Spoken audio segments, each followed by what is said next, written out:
Ya, assalamualaikum warahmatullahi wabarakatuh. Di video kali ini gue akan menjawab beberapa pertanyaan dari rekan kerja gue,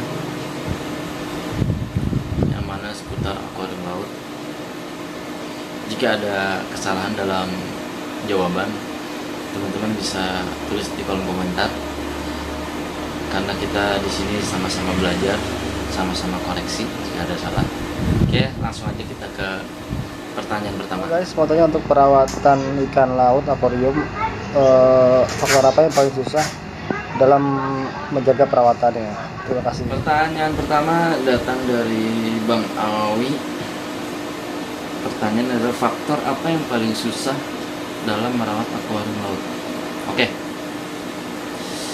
Faktor yang paling susah dalam merawat akuarium laut adalah menjaga parameter air. Menjaga parameter air itu supaya air itu benar-benar stabil, tetap sama setiap harinya tanpa ada perbedaan. Dalam hal ini saya kasih contoh adalah kadar garam. Kadar garam yang dibutuhkan ikan dan para biota ini rata-rata di semua pemain akuarium laut itu 1.023 sampai 1.027. Lebih atau kurang dari itu kurang efektif. Itu menurut kacamata ya, saya anggap semuanya ya, rata-rata 1.023 sampai 1.027. Nah, bagaimana sih cara mengukur kadar garamnya? Nah, untuk mengukur kadar garam akuarium laut itu ada contohnya seperti gambar ini. Namanya pakai alat refraktometer. Jadi alat ini berfungsi untuk melihat berapa kadar garam yang kita punya gitu. Jadi nggak sembarangan ya. Jadi nggak kita main serok air laut di pinggir, misalnya kayak di Ancol gitu, kita ambil terus kita pelihara ikan kayak seperti itu. Ada air-air tertentu yang diambil dari para nelayan untuk hobi ini, yang diperjualbelikan di tempat-tempat jual ikan hias laut. Itu ada standar airnya yang diambil dari mananya gitu. Oke, jadi jawabannya adalah menjaga parameter air. Parameter itu air itu banyak sebenarnya. Itu ada menjaga kita nitrat, kita punya fosfat, kita punya amoniak, yang itu harus dijaga juga. Tapi saya kasih contoh ya, menjaga kadar garam dulu. Oke, lanjut ke pertanyaan. Assalamualaikum warahmatullahi wabarakatuh. Perkenalkan, nama saya Fitri. Saya punya pertanyaan nih buat Bang Faisal Maulana Malik Ibrahim. Pertanyaannya seputar akuarium air laut. Jadi pertanyaannya adalah peralatan apa aja yang digunakan dan filternya kayak gimana sih? Terima kasih. Stay healthy and stay healthy. Gue dari Fitri, pertanyaannya adalah peralatan apa yang digunakan dan filter apa yang dipakai. Peralatan apa aja dan filter apa yang digunakan. Oke, untuk peralatan bisa lihat di uploadan saya sebelumnya, video saya udah merekam untuk peralatan-peralatannya, walaupun ada beberapa tambahan lain juga.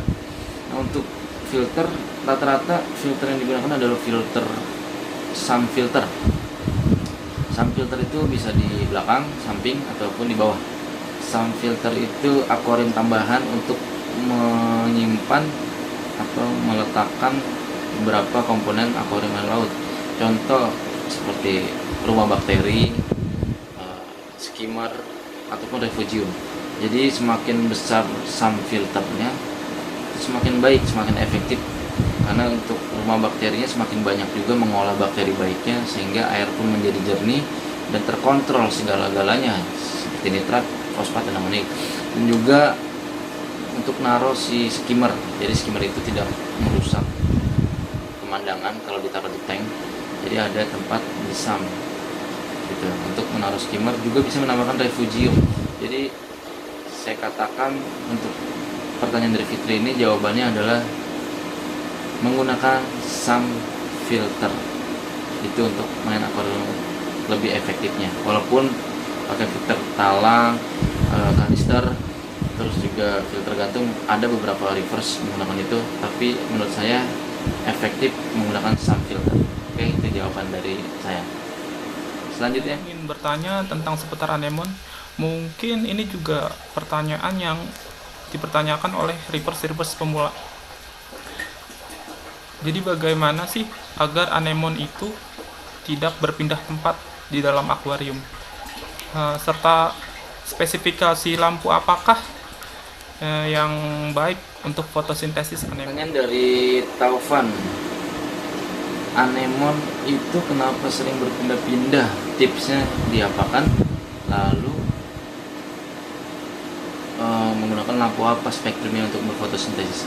Oke, untuk anemon ini emang sifatnya itu dia berpindah-pindah ya, di laut sana pun rata-rata sih anemon ini berpindah-pindah. Nah, untuk mengatasinya ada anemon yang mungkin jarang pindah ya, itu adalah anemon karpet. Walaupun dia pindah juga tapi lebih kecil kemungkinan pindahnya. Nah, itu anemon karpet. Kalau anemon jagung, anemon klon, wah itu udah ngayap mulu, keliling udah akuarium kita dan mengganggu, bisa-bisa kesedot si wave maker. Jadi coba pakai anemon karpet, atau bisa juga menggunakan tatakan mangkok kecil tuh, mangkok kaca. Rata-rata ada juga yang menggunakan mangkok kaca buat si pantatnya si anemon tuh, supaya dia tidak berpindah-pindah, ataupun di karang yang bolong gitu, yang lubang gitu, lift rock atau dead rock yang lubang, masukin itu, ditahan sebentar. Nah itu insya Allah nggak pindah tuh. Tapi ya kecil sih kemungkinan nggak pindahnya kalau anemon lain selain anemon karpet. Jadi saya sampaikan ya anemon karpet diutamakan itu kalau mau pelihara. Lalu untuk masalah spektrum lampu, wah saya kurang menguasai itu. Yang jelas sih memang si anemon ini berfotosintesis, jadi menggunakan lampu yang cukup kuat harusnya. Jadi nggak sembarangan lampu putih biasa, nggak. Jadi harus lampu yang lebih kuat juga untuk si anemon ini berfotosintesis, dan si koral-koral itu bisa berfotosintesis dan berkembang dan hidup dengan baik. Oke, pertanyaannya sudah saya jawab. Sementara itu dulu. Next, untuk pertanyaan-pertanyaan selanjutnya bisa dikirim ke video IG saya di bawah ini, atau mungkin bisa di IG aja lah di bawah ini. Nanti akan saya jawab sebisa saya, semampu saya, dan sama-sama belajar. Ketika ada kesalahan tolong diperbaiki di komentar. Oke, assalamualaikum warahmatullahi wabarakatuh.